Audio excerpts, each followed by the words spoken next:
Hi, I'm Rick Lobdell, owner of Concrete Mystique, writing another article.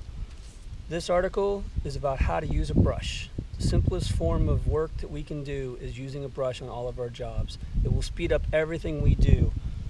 You'd be surprised how fast you can work by just using a simple little brush and getting all their borders done. I've seen so many companies mask every little detail off just to spray their borders. And by the time they get all that work done, masking all that off for 5 minutes of spraying, they could have been done hours before just by using a simple little brush.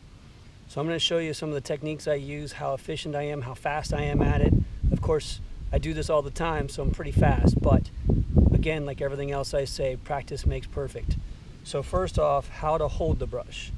Hold it almost like you're using a pencil or a pen, very much like this. See how my hand is holding on to it? My little finger isn't even really touching it very often. Sometimes it does. You don't hold it like this. I've seen people try to, it's like they're putting peanut butter on bread or something, and I don't understand why they want to hold it that way, but it doesn't hold it at all. You actually want to hold it just like this, just like you would like a pen or a pencil. The second most important thing is how to dip your brush. Seems so simple, but it's not. So first and foremost, when you dip in, you don't want to dip to this metal right here. You want to be very careful to get it inside this metal. Now we're using acid stain on this video, and I'm going to show you how acid stain kind of reacts as you go kind of thing, and it's part of how you brush. But when you dip, you don't want that acid stain on this metal if you can keep it from it. So don't drop your brush in. That's one of the biggest things I see all the time with my new employees as they start. They always just drop the brush in. You don't drop the brush in. You really don't even want much more than this area right here inside the cup, inside the material. So I dip just about that much and kind of see how much is in there. When you first dip, it doesn't really absorb into the bristles. You kind of have to wear the bristles down a little bit to let it absorb. It's almost like they have a skin on them, or like kind of a seal to them or something. But as you use it, it'll start to break down and loosen up and soak in the stain better. So that first initial one is just always just dipping right there, just that little tiny bit. Now, the next thing is making sure you don't drip. See how it's dripping? You can see I'm dripping away. One of the things I've learned is, because you don't want to take it from here and drag it over, because you'll drip all over the place. You don't ever want to drip when you use acid stain. It's one of the biggest things, is don't ever drip. So, my easiest way to do this is simply just to go 1, 2. I didn't touch it into the water, just 1, 2. And look, no drip. No drip at all. I can sit here for a while. I can travel all the way across a room with it and not drip at all half the time. And it's just as simple as 1, 2, no drip. Now, when I start to brush, let me show you how I brush everything. By the way, I'm using Surf Coat's Heritage Black Acid Stain, or it's called Kohl Acid Stain, but it's a black version of an acid stain. Put this back here so we can see it.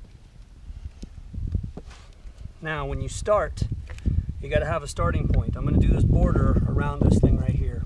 And when you start, you got to start on one of your corners, but you don't want to put a straight line through the corner. You want to make sure you kind of meander a little bit and make sure that you kind of make the same modeling that the brush is going to make, or the acid stain is going to make, I mean. Another thing to do too is you kind of want to make sure you try to keep your bucket on the border as much as you can, just for one extra reason, for dripping, spilling. You know, you want to be safe at all times. Safe as in wearing gloves too. Acid stain won't hurt you, but I can promise you it doesn't taste very good if you lick it by accident. I have done that. So, drip, no drip, start brushing. My whole arm is brushing. I'm not just using my wrist. When you first start off, like you can see here, you don't get a lot of stain on it. See how I meandered my edge, and then I start working my way down the border. You kind of want to start in the middle and kind of visualize how far you can go per dip. You don't want to go down the edges. You don't want to start going like this, because the thing about acid stain is it's a permanent reaction. So if I do this and I let it sit there, it will stay. It will show up just like that. If I don't hurry and cover the middle, you will see the reaction differently right there. You don't have a lot of time with acid. It reacts quick. So you got to kind of keep evenly painting as you're going. Sometimes even go backward a little bit just to cover some area.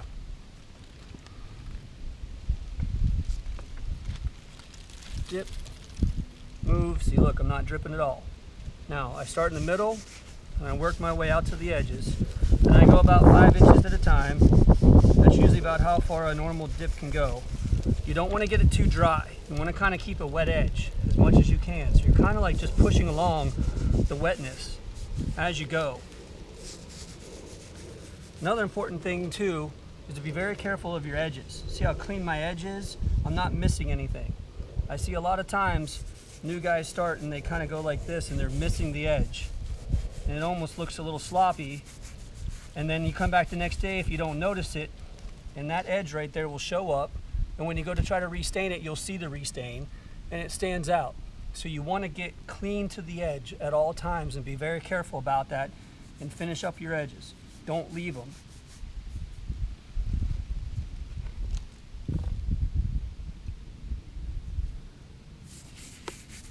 All right, now I'm going to go at my normal pace because I've talked enough and I need to get moving to the next step.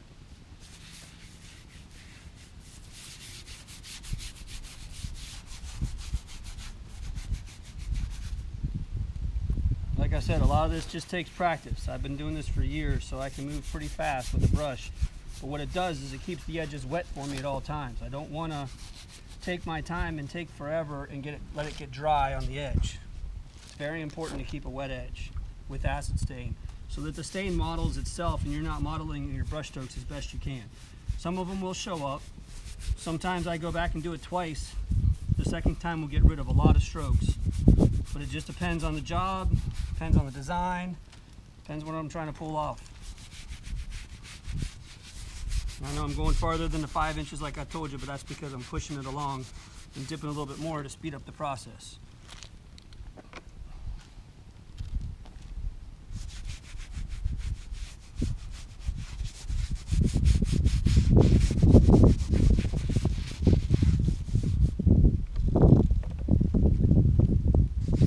Back up where you catch up, and hopefully it'll look just like the modeling when it's all said and done that the acid stain likes to do anyway. I'm doing this on top of an overlay. All the different surfaces react differently, from a smooth surface to a broom finish to an overlay. You never really know what to expect. It's all about the porosity of it, the texture of it, and it always reacts different, so be prepared. All right, now I'm going to try to hand brush the middle just to show you how I can do big areas. Let me pour some of this back in here because I don't need this much material. Let's see what we're at here. I just used full strength acid stain. Now I'm going to do 1 part acid stain to 5 parts water, or 1 to 5. So when I do 1 to 5, I got to add the water to it. 1, 2, 3, 4, 5. Now I have a lot of material in my cup, and you got to be careful of having a lot of material in your cup. Sometimes you want to dump some of it out because that much material will cause drips easier and cause messes because you'll splash it. So you want to be careful not to splash. Now let's see how fast I can do this.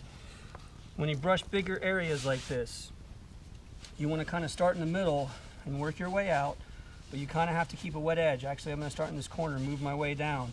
So as I go, I'm keeping a very wet edge as fast as I can. You have to move fast. You can't do it slow.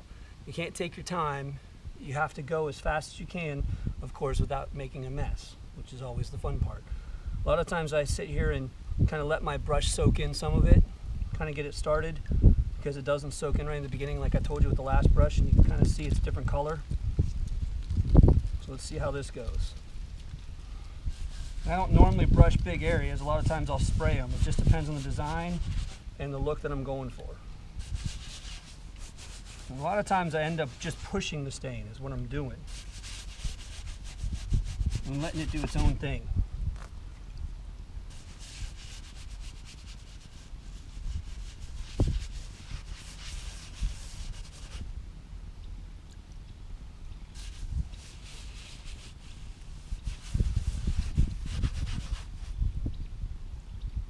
hard to talk and stain fast at the same time.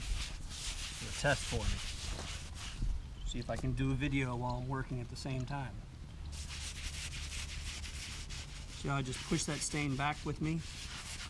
Probably hard to see in the light.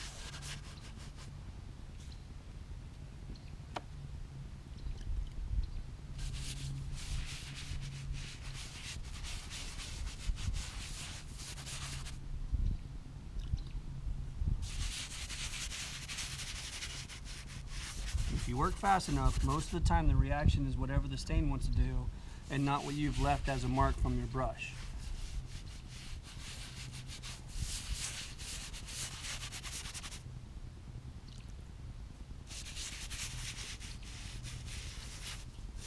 See how I'm using my whole arm? It's not just my hand or my wrist. My whole arm is moving as I go.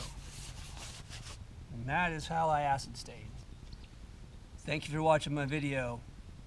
This is Rick Lobdell with Concrete Mystique, and reminding you, the brush is the most important thing you can use on a job site. Cheapest, easiest, most efficient thing you can use on a job site. Don't forget how to hold the brush, just like a pencil or pen. When you dip, don't dip up to the metal. When you dip, don't drip, so drop it twice, raise it up, stop the drips.